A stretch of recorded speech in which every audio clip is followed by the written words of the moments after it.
eu não compareci às cortes. Então, eu cheguei aqui em 2005, e eu comecei de novo aquela luta, né? Comecei a trabalhar e fazer dinheiro e mandar dinheiro para o Brasil de novo, repetindo, né, o mesmo erro, né? Tentar mandar dinheiro para o Brasil, porque se acontecesse alguma coisa comigo, eu não queria ir embora, mas eu pensava, mas se acontecer alguma coisa comigo, eu estou ilegal, eu preciso ter algo no Brasil. Um pé de meia lá. Um pé de meia no Brasil. Então, eu estava tentando levar a minha vida aqui, mas também investindo no Brasil. E aí é quando eu comprei 2 terrinhas lá em Goiás, eu estava até namorando com um brasileiro na época, e aí ele me leva uma multa, eu tinha um carro e estava com o vidro quebrado, ele leva uma multa, ele não me fala dessa multa, joga a multa fora, e estou eu um dia dirigindo numa rota, uma polícia state me para, e quando eles, por causa, né, dessa multa, então quando eles checam o meu nome no computador, Você tá perdida. Procurada pela imigração. Aí era um português, um policial português. Eu já havia sido parada muitas outras vezes por outros policiais que sempre me deixavam embora. Eles olhavam para mim, davam até uma risadinha, coitada dessa daí, né? Tá bom, vai embora, vai embora. Eu tive assim, eu sei que teve. Por quê? Dirigindo? Você corre muito? Paulo, antes é muito incrível isso, tá? Mas antes de eu me legalizar, eu tinha um medo de polícia. Mas é pra ir, bicho. Não, eu não sei, eu acho que eu fui parada, sério mesmo, eu acho que eu fui parada umas 10 vezes antes de eu me legalizar, eu não sabia nem... Por quê? Parada qual motivo? Bom, às vezes eu não parava, eu tinha que contar até 3 no stop, eu não contava, né? Eu parava e ia, eu não sabia que tinha que contar até 1, 2, 3. Por exemplo, se você... Deixa eu arrumar, deixa eu consertar. Gente, não é que tem que contar até 3. Você tem que parar, olha para um lado, olha para o outro, vai um pouquinho mais, diminuindo, olha e vai, né? Que tem que contar. Eu fazia California Stop, você diminuía a velocidade e ó. Então, mas é que os policiais falavam, you need to count to 3, like, listen until 3. Aí eu falei, tá bom, então tá. Eu já fui parada por passar em escola, o limite era 25, eu tá 35, entendeu? Então, tipo assim, caracas, 35. Você vive sempre na correria, né? É porque... sempre na correria.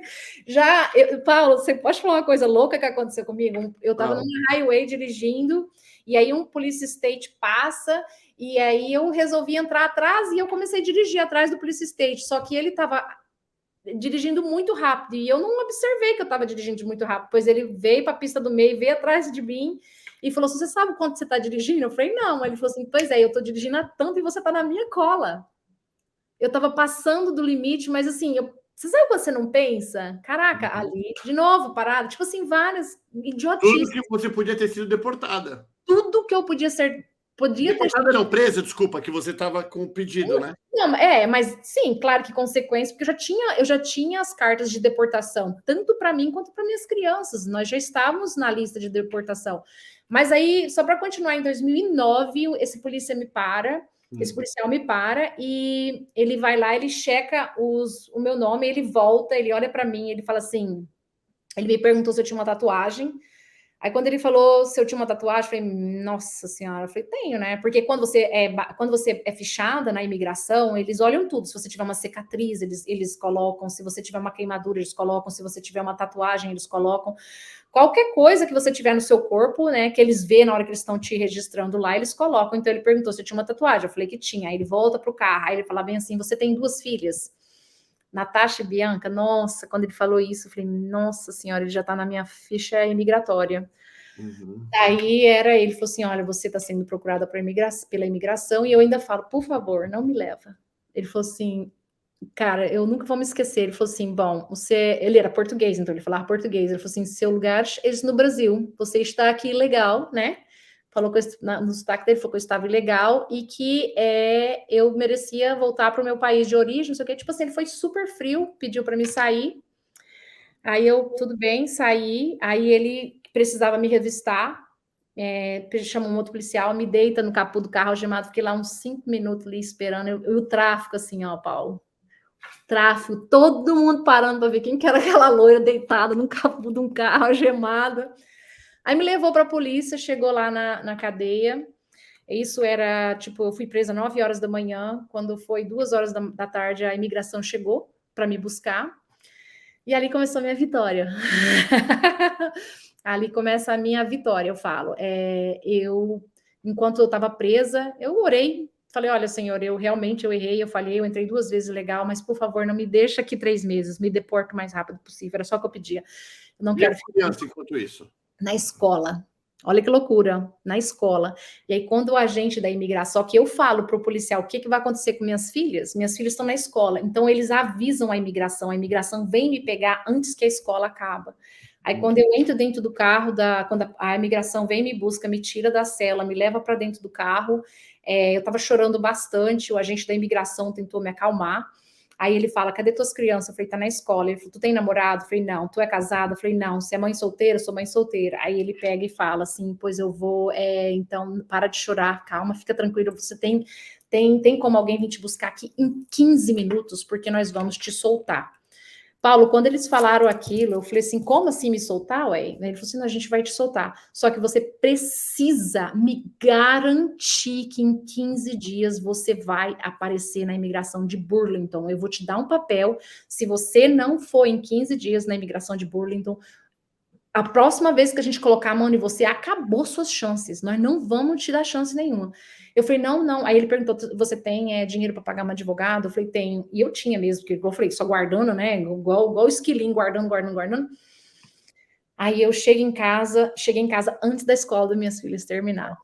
Pego minhas crianças, nossa, aquilo, eu falei, meu Deus do céu, aí corro. Aí eu já estava trabalhando para uma outra família também, essa família já entrou, a família de americanos, entendeu? Já entrou, já pegou, eles mesmos que pegaram advogado, correram atrás de advogado, não queriam que eu fosse embora de jeito nenhum. Aí eu me apresento 15 dias depois na imigração, e aí o mesmo agente que me tirou da cadeia, foi o mesmo agente que estava me esperando lá. Oh. Muito legal, tem o nome dele e tudo mais, eu falo que eu quero até gravar um vídeo com ele.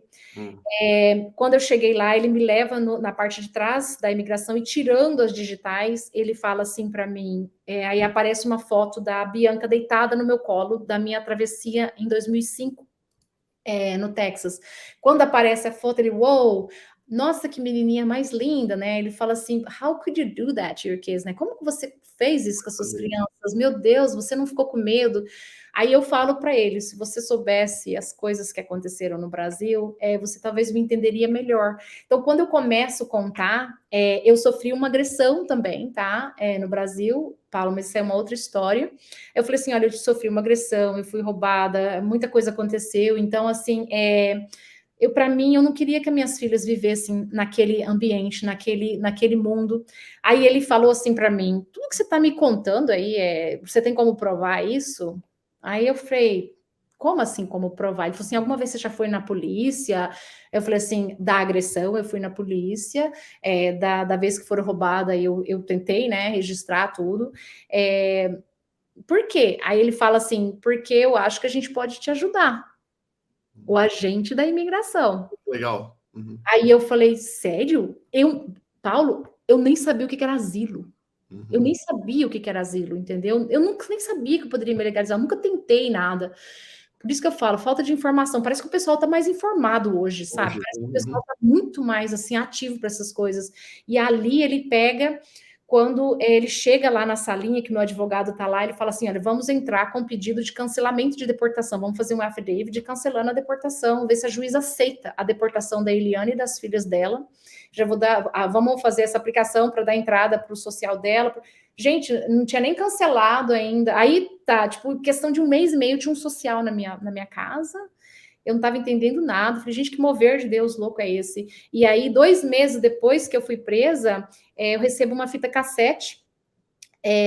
O meu advogado me mandou uma fita cassete que tinha chegado da juíza do Texas, uma juíza em espanhol falando, né, que estava cancelando a deportação de Eliane, Ângela de Oliveira, na época, Natasha, porque eles constavam na caixinha do P.O. Box deles que todas as cartas que eles tentaram entrar em contato comigo para as cortes nunca foram, sempre voltaram para eles. Então, realmente, eu não tive acesso às cortes, entendeu? E através disso, ela preferiu, então, cancelar a minha corte e então eu não cancelar a minha carta de deportação e nós estávamos de volta no jogo, entendeu? E aí foi cancelada. Aí você conseguiu asilo. Aí ali mesmo o meu advogado já deu entrada no asilo, e aí eu peguei o máximo de documento possível que eu tive, tipo assim, eu tive algumas passagens, né, que eu fui na polícia, né, da minha violência doméstica, infelizmente, eu levei um soco, né, na minha cara, que trincou o meu queixo. Soco de marido, namorado? Um envolvido. De homem. De um homem, isso. Aí, infelizmente, daí, na época, quando a minha advogada do Brasil, ela foi no hospital, estava lá o relatório escrito à mão ainda, daquela época que aconteceu pelo médico, né? Eliane chegou com marcas no corpo, roxa, machucada, com o maxilar trincado. E aí eu também tinha, né, reportagem, eu passei pela polícia, eu nunca imaginava, Paulo, olha, eu falo muito para as pessoas assim, a vida ela é um quebra-cabeça, entendeu? Muitas vezes, certas coisas que acontecem com você em certos momentos na tua vida, porque já aconteceu muito isso comigo, eu falo, caraca, por que isso está acontecendo comigo? Mas por que eu não mereço isso? Deus, da onde? Mas olha, o que aconteceu comigo lá foi o que me deu a minha legalização nos Estados Unidos, porque eu consegui trazer todos aqueles os reportes da polícia, e eu consegui trazer o reporte do médico. Eu levei numa agência que eles traduziram para mim, e foi apresentado isso para a juíza. E aí eu tinha um caso muito forte, né? No caso, com toda aquela papelada. E aí eu falo para você assim que aí é onde que quando você confia em Deus, ele não falha nunca. E eu falo muito para o pessoal que me segue, gente, tenham fé, confiam, porque faltando uma semana e meia, 2 semanas, se eu não me engano, para a minha última corte, a minha juíza ela é trocada, entendeu? Eu tive uma juíza durante as 3 primeiras cortes, aí na minha última corte me troca de juíza. Eu sou, como se diz, me deparo com uma das piores piores juíza de Boston para se ganhar uma causa familiar. É assim, o meu advogado, quando pegou ela, o meu advogado ficou muito assim, caracas, eu não acredito que a tua juíza foi transferida e você pegou a juíza Farber de Boston. Ele falou, Eliane, se ela disser que você tem que ir embora, como você está no Brasil? Você está preparada financeiramente? Você tem dinheiro? E aí, na minha cabeça, né, eu tinha, porque também é uma outra história, tá, Paulo, que eu preciso contar um dia para você aí, meu namorado já tinha logrado tudo, eu tava indo embora mais quebrado do que pau de galinheiro, e eu não sabia. Então, assim, quando eu fui para o dia da corte, ele falou assim para mim, olha, as suas chances de ganhar, na minha cabeça, era 90% que você iria ganhar e 10% perder, mas com essa juíza eu já não sei mais te dizer, eu acredito que é 50-50, me perdoa, mas eu nunca ganhei uma causa familiar com essa juíza. Paulo, eu assim, meu mundo na hora, eu falei, caraca, meu Deus do céu, mas se eu cheguei até aqui, eu acredito que... Então, eu me lembro que eu fui num culto, faltando 3 dias antes da minha corte, e quando eu cheguei lá, que eu sentei de novo num cantinho, porque eu sempre falo, porque é só chegar na igreja, as mulheres me chamam, tinha uma mulher da Flórida, não sei, estava lá pregando, quando eu sento, essa mulher vai lá, me busca no banco, e aí ela fala bem assim, olha, eu sei que estava para acontecer alguma coisa com você agora, esses próximos dias, mas Deus pediu para dizer para você que o que ele não te deixou você cruzar todo mundo, uma parte do mundo, passar por tudo que você passou para chegar aqui para te abandonar. Então você fecha a sua mão e pega o seu tesouro, porque eu não sei o que é que você está preparando, você está esperando para acontecer essa semana, mas a sua bênção, ela está aqui na sua mão e você não precisa, só relaxa porque já é teu.